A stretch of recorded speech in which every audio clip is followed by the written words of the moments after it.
Hello. Today I'm going to make some yogurts. This is a very simple thing to do, but you probably would be better with one of these than not having one of these. It's a little fancy thermometer thing, but we'll get on to that. The first thing I'm going to, you'll need a yogurt. That's quite important. You need a starter of some sort. There are commercial starters, but you can go and just buy one little yogurt. You want something that is alive and is fresh. That's it. So I've also got some of these to put it in. These are glazed. You can use little glass jars, and if we had some, they probably would be better. I'm going to have to cover these with cling film afterwards because they don't come with a top, but you can get little jars with little tops and they would be better still. Now, how many you make depends on how much milk you make. I've got a big pile of milk here, as you can see, and it's a pasteurised milk because I pasteurised it. It was actually a raw milk. It's been pasteurised and it's been cooled. But the reason that we're going to start with none of this is because you've got some jars, and I'm going to show you a quick trick to sterilise your jars. The thing about all of this is it needs to be very clean. You want to grow the good bacteria, not the bad. So just drop a little bit of water in there, okay? That's all I've done. Ordinary tap water. I've put them in here. Hold on a minute. Now the light comes on, okay? And I've got them all ready to sterilise. Pop them in, turn it round and heat them up. I'm going to give them about 1 minute 30 on 1000 watts. And that's it. Then when it goes beep beep, I'll open the door, let them cool down. You empty them out. They've been sterilised. They're ready to use. And in the meantime, we are going to put the milk in there, and then I'm going to bring it to a temperature. Now this is quite important, the temperature you bring it to. It's 82 to 88 centigrade. It only has to rise somewhere there. It's what is known as scalding, because it's scalding hot. It will really scald you. It's hot. It's not 100. And that's a very critical temperature. If you don't do this, you'll still make yogurt, but it won't have that lovely velvety texture. This does something to proteins. It makes one stick to the outside of another one, so that instead of it all making little lumps all over the place, it makes a nice velvety gel. And that's what you're looking for.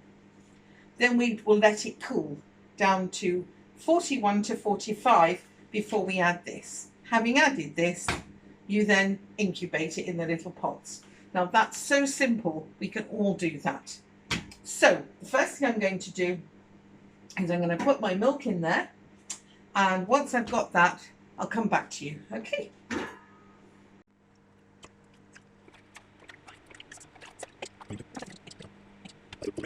Eight and a half. Right, that is safe for the mozzarella. So now I get it onto the heat.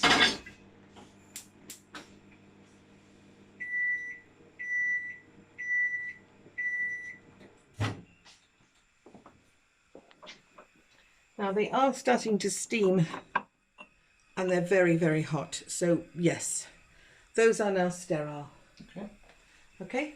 It's a good idea to sterilise them, but not essential. But I think it's a good idea. Now, this we haven't sterilised, but it's been cleaned since last time. But it will be going into the very scalding milk, so we don't have a problem there either. This spoon has come straight out of a hot dishwasher, and I'm just going to take the lid off this. Okay, but we don't need that there anymore. It's a very good quality yoghurt that we bought. But it's quite a good idea to be buying your yogurts so you can try different ones. They'll all produce a different flavour because they've all got slightly different bacteria in them. So you'll find which ones you like and which one works better. Now, there's a lot of stuff written on the internet and in books about making your own yogurt that then you make forever using the cultures. You can do it. I assure you it can be done. But it's very, very complicated because you're trying to make not just a set yogurt, but a strong enough culture to keep reproducing it. And that becomes quite technical. And this is technical enough because when I first made yogurts, I didn't use a thermometer. I used to raise it to boiling point, then I let it drop, and when I could put my finger in it, I could tell if it was just slightly more than my body temperature, and then I would add one of these. That worked fine in a thermos flask. You know, there's an awful lot of hype about making everything really technical, but this will produce a smoother yogurt, which I thought would be rather nice. Okay, so we'll give this a little stir while we scald our yogurt. Right, well, this has now reached 83 degrees, so it's now in the process of cooling. I've left the spoon in so as I just can keep occasionally doing that. I don't want it to form a skin. And once it gets down to about 40, which will be less than 41, more than 45, I shall add this. Meanwhile, Paul has taken these, which are, he's using these as thermal ballasts. Isn't that a lovely expression? But what it means is he's put some hot water in there that is actually 41, and we've got a little box to store them in, which is incubated. I'm just going to dry them off. And then these will act as a way to keep warm the inside of the box that these are going in. Now, I've actually got a video on making the box and testing it, so it's not a difficult thing for you to do. You may have a very good picnic box that would work. You may have a cold storage box. You may have a, I don't know, some of the foods come in little fancy boxes that are insulation, just made simply. There's all sorts of possibilities, but we're using this. You can buy one of those fancy plug-in devices, but that seems rather a ridiculous amount of waste to me. So there you are. He's going to go and put those in. These I've taken out. I've poured out the water, and now they are just evaporating, and they will be dry by the time this is ready. But you have to keep giving it the occasional stir, and the sooner it gets down to that temperature, the better. So I'll just give it another test. It takes a little while to heat up this little pole.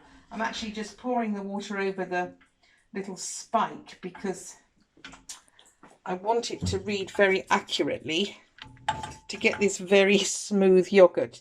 But any temperature above 30 will be fine.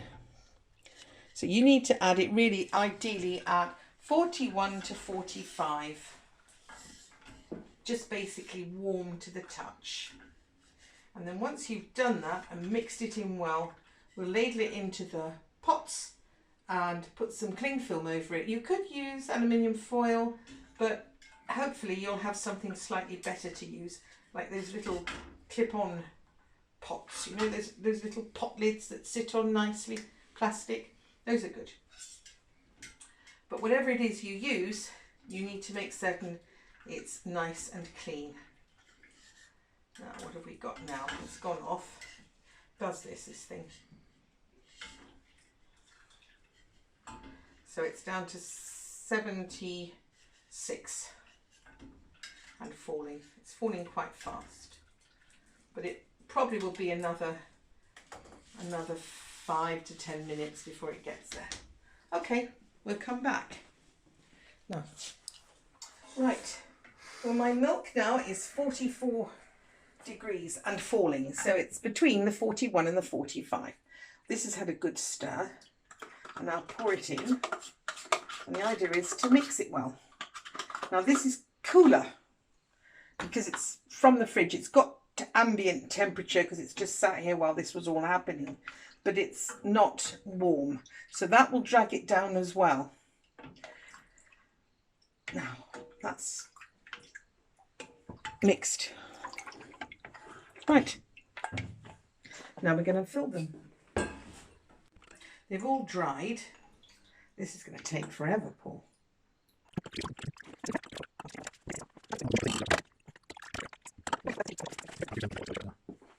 Oops, never lighter.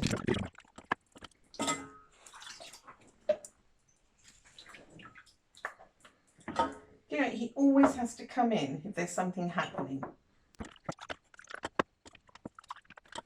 And these, we hope, will taste an awful lot nicer. It was extremely high quality milk. There you are.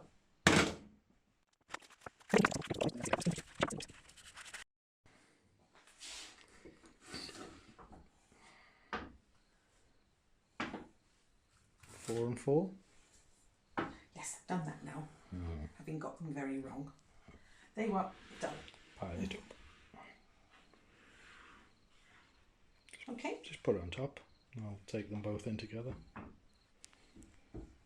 Hold on. It's getting cold. Okay. Close the lid. Black lid and then thermal lid. Yeah, that's all very well, but it's quite difficult, isn't it? It's so beautifully made. It's literally... It's very snug. Yes, it is. And then this piece here is quite heavy. Okay.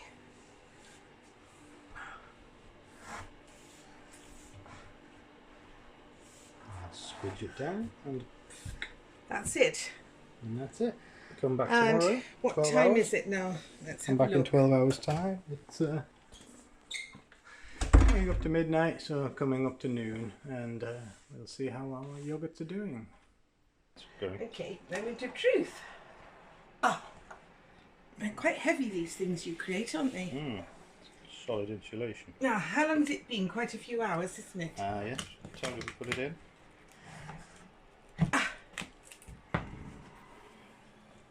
That's yoghurt. Look at that. Yes, that's yoghurt. Now, I just would like to know how well it kept its temperature over the time. So let's have a little... It went in at 8 o'clock last night. It's like 2 in the afternoon now. So how long has it had?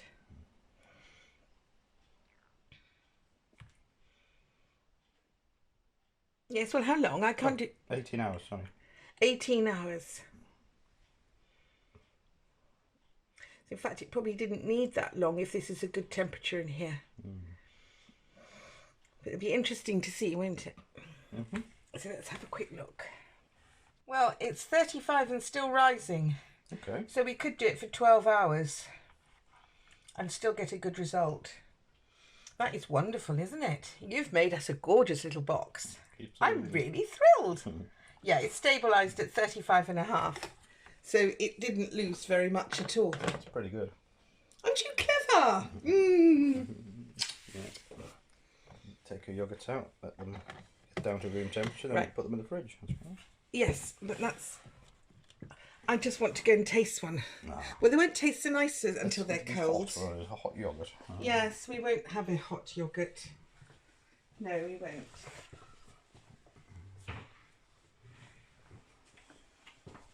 And in fact, although I won't video it, I will make another batch and just see whether we can get away with 12 hours and it'll still be... But these are really well set. Look, you could turn that upside down. I'm just interested in... I'm going to open one. I can't. Now, they'll go stiffer once they're cold. But they're good. Oh my God, they're good. They really do have that velvet texture. No lumps, no bumps.